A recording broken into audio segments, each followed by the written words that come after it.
I asked for my father's barbecue ribs for my last meal. He died years ago. The recipe was in his old journal. My brother found it. He also found letters I'd never seen proving my innocence, written by the real killer. My father had known all along. The guard handed me the form on Tuesday. Execution set for Friday, 12:01 a.m. I stared at it for 2 days. What do you eat when you've spent 9 years in a concrete box waiting for someone to stick a needle in your arm? I was 22 when they arrested me, fresh out of college with an English degree I couldn't use, and $80,000 in student loans, working at a bookstore for $9.50 an hour. My uncle was the successful one, started a construction company in the 90s, built it into a multi-million-dollar operation. He never married, never had kids. When he turned 60, he sat me down and told me I was getting everything. The house, the savings, the life insurance.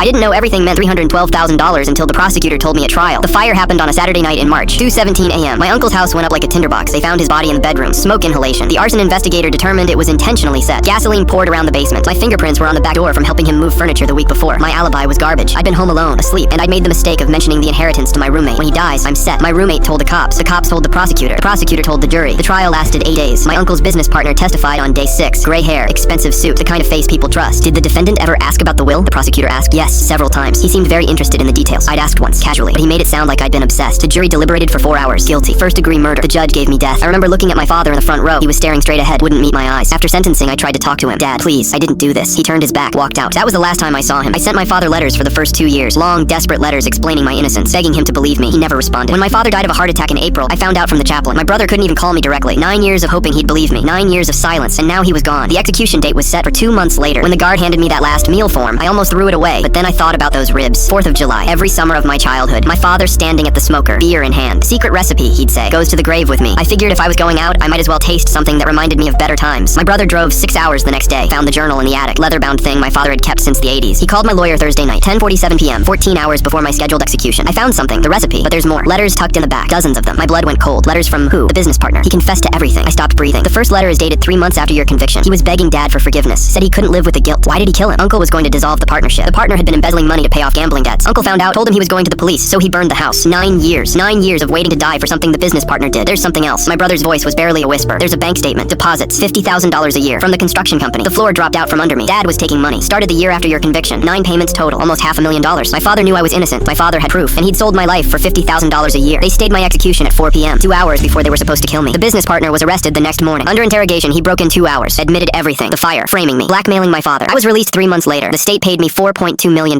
He got life without parole. Died of a stroke 18 months later. I gave $500,000 to the Innocence Project in my state. My brother and I talk now. We don't talk about our father much. The silence says enough. I still make those ribs sometimes. 4th of July, same recipe, same taste. But I'll never forgive him for the 9 years he stole from me while counting his blood money.